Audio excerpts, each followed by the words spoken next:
Hello everyone. Waste water treatment environmental engineering का topic है। इसके क्वेश्चन इस वीडियो में हम डिस्कस करेंगे। पहला क्वेश्चन है, a river is the source of water. एक रिवर से पानी आ रहा है, उसको सप्लाई करने के लिए एक टाउन में हम कौन सा ट्रीटमेंट यूज करेंगे, ये हमसे पूछा है। जो वाटर है वो टर्बिड है और पॉल्यूटेड है, वेरी टर्बिड एंड पॉल्यूटेड। तो करेक्ट सीक्वेंस बताना है हमको। यदि टर्बिड वाटर है, पॉल्यूटेड वाटर है, तो उसके लिए हम पहले प्री क्लोरीनेशन करना ज़रूरी है।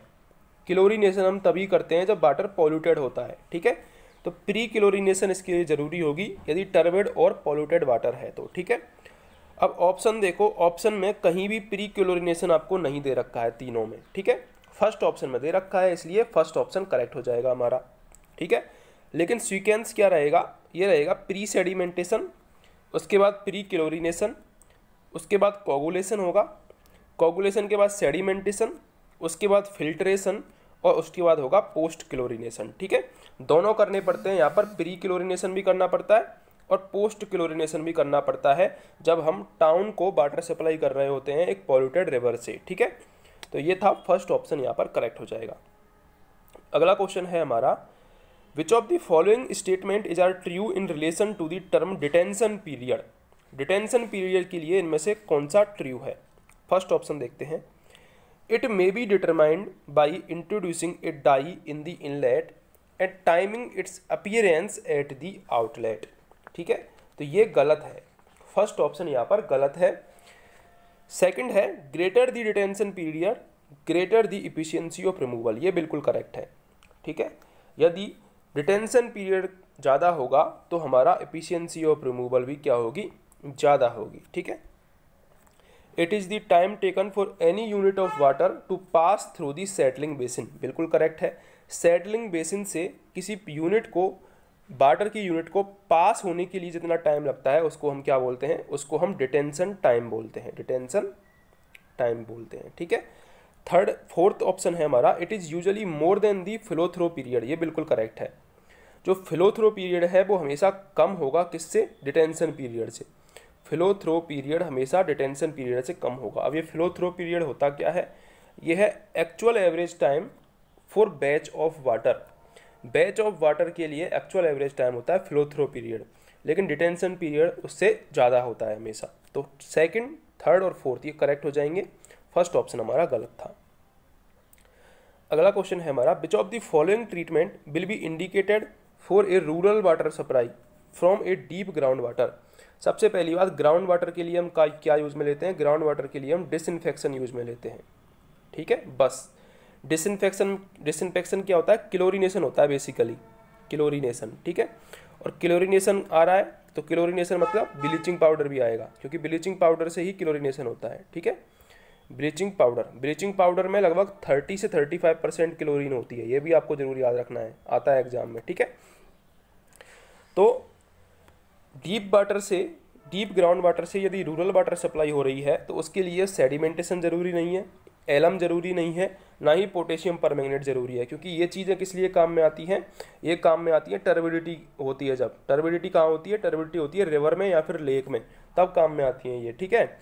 तो हमारा केवल क्या होगा, ब्लीचिंग पाउडर हम काम में लेंगे किसमें, रूरल वाटर सप्लाई में, जब डीप ग्राउंड वाटर से सप्लाई हो रही हो। तो फोर्थ अलोन करेक्ट आंसर हो जाएगा। अगला क्वेश्चन है, बहुत इंपॉर्टेंट क्वेश्चन है और पूछा जाता है एग्जाम में, कि जीरो हार्डनेस वाटर की किससे अचीव की जाती है। जीरो हार्डनेस की जाती है आयन एक्सचेंज मेथड से, और जो जीरो हार्डनेस है वो जियोलाइट प्रोसेस से भी की जाती है। जियोलाइट मैं आपको बता चुका हूँ, जियोलाइट होती क्या है, जियोलाइट होती है हाइड्रेटेड एल्यूमिनोसिलिकेट, ये होती है जियोलाइट, ठीक है। जियोलाइट को हम कभी कभार ग्रीन सैंड भी बोल देते हैं, ये भी जरूर याद रखना है, जियोलाइट को हम ग्रीन सैंड भी बोल देते हैं, ठीक है।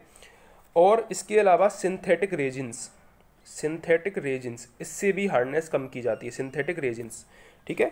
तो यहाँ पर जो करेक्ट आंसर हो जाएगा वो हो जाएगा आयन एक्सचेंज मेथड से हम जीरो हार्डनेस प्राप्त कर सकते हैं। बहुत अच्छा क्वेश्चन है ये, एग्जाम में पूछा जाता है। अगला क्वेश्चन है, ozone is not widely used in community water supplies. जो ओजोन है वो कम्युनिटी वाटर सप्लाई में यूज नहीं की जाती है, बिल्कुल राइट है ये बात। क्यों, क्योंकि पहली बात तो ओजोन की कॉस्ट ज़्यादा होती है, ठीक है। ये ऑक्सीडेंट तो अच्छा होता है, ओजोन ऑक्सीडेंट तो अच्छा होता है, लेकिन इसको इमीडिएट यूज करना पड़ता है, यानी कि जैसे ही आपने बना दी वैसे ही इसको यूज़ करना पड़ता है। मोर इफेक्टिव होती है ये क्लोरीन से ज़्यादा इफेक्टिव होती है, लेकिन कॉस्ट ज़्यादा होती है इसकी, जल्दी इसको यूज़ करना पड़ता है, ठीक है। इसके अलावा इससे कोई कार्सिनोजेनिक कंपाउंड नहीं बनता है, लेकिन इससे जो इसके बाद भी हमको क्लोरीनेशन करनी पड़ती है, यानी कि आपने ओजोन यूज की और ओजोन के बाद भी आपको क्लोरीनेशन करनी पड़ेगी, तो ये सारी प्रोसेस महंगी पड़ जाएगी आपको, इसलिए हम ओजोन काम में नहीं लेते हैं। सेकेंड है, it is not possible to maintain residual concentration of ozone in water after the disinfection process. बिल्कुल सही बात है, ठीक है। तो रीजन भी सही है और असर्शन भी सही है। अगला है, in the case of dual media filter the rate of filtration is more than that of rapid sand filter. तो ये बात भी क्या है, बिल्कुल करेक्ट है। रैपिड सेंड फिल्टर से ड्यूल मीडिया फिल्टर की जो फिल्ट्रेशन रेट है वो ज़्यादा होती है। इसकी जो फिल्ट्रेशन रेट होती है ड्यूल मीडिया फिल्टर की, वो होती है 10 to 20 मीटर क्यूब पर हावर पर मीटर स्क्वायर। ये होती है इसकी filtration rate 10 to 20 metre cube पर हावर पर मीटर स्क्वायर, ठीक है।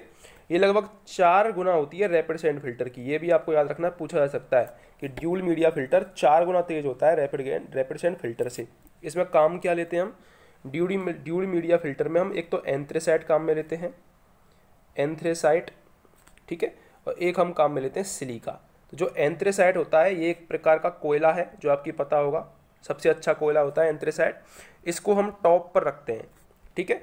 और जो फिल्ट्रेशन होता है वो होता है कोर्स मीडियम से, जो कोल है वो कोर्स मीडियम हो गया, कोर्स मीडियम से फाइन मीडियम में, क्योंकि नीचे क्या होती है, सैंड होती है, सिलिका एक प्रकार की सैंड है, ठीक है। तो एंथ्रेसाइट कोयला से सिलिका सैंड में हमारा फिल्ट्रेशन होता है, ठीक है। ये आपको याद रखना है कि जो ड्यूल मीडिया फिल्टर है उसका यूनिफॉर्मिटी कोएफिशिएंट 1.65 से कम होता है CU, और जो रैपिड सेंड फिल्टर होता है, रैपिड सेंड फिल्टर, उसका जो CU होता है वो 1.65 के बराबर ही होता है, ठीक है। ये भी आपको याद रखना है। The direction of flow is from fine medium to coarse medium, जो कि गलत है, ठीक है। तो C ऑप्शन हो जाएगा, यहाँ पर कोर्स टू फाइन होता है ना कि फाइन टू कोर्स। अगला क्वेश्चन है, chloride should be absent in drinking water. बिल्कुल गलत है भाई साहब, क्लोराइड हमेशा प्रेजेंट होना चाहिए, क्लोराइड हमेशा प्रेजेंट होना चाहिए वाटर में, ड्रिंकिंग वाटर में। क्यों? क्योंकि ये क्लोराइड क्या करता है, पैथोजेंस को, बैक्टीरियाज को रिमूव करता है, बैक्टीरियाज को रिमूव करता है, ठीक है। लेकिन होना कितना चाहिए, क्लोराइड्स की जो लिमिट है वो है 250 मिलीग्राम पर लीटर, जो कि पूछी जाती है एग्जाम में डायरेक्टली। किलोग्राम की लिमिट है 250, क्लोराइड की लिमिट है 250 मिलीग्राम पर लीटर, इससे ज़्यादा क्लोराइड नहीं होना चाहिए। Chloride give salty taste to water, ये सही है, क्लोराइड क्या करता है, साल्टी नमकीन टेस्ट देता है वाटर के लिए, ये रीजन सही है, यहाँ पर असर्शन गलत है, इसलिए डी ऑप्शन हमारा करेक्ट हो जाएगा। क्लोराइड की लिमिट क्या बताई थी मैंने, 250 मिलीग्राम पर लीटर, ये जरूर याद रखनी है आपको, आ सकती है एग्जाम में। तो अच्छी लगी हो वीडियो, सब्सक्राइब कर दें चैनल को, लाइक कर दें, शेयर कर दें और बेल आइकन को जरूर दबाएं।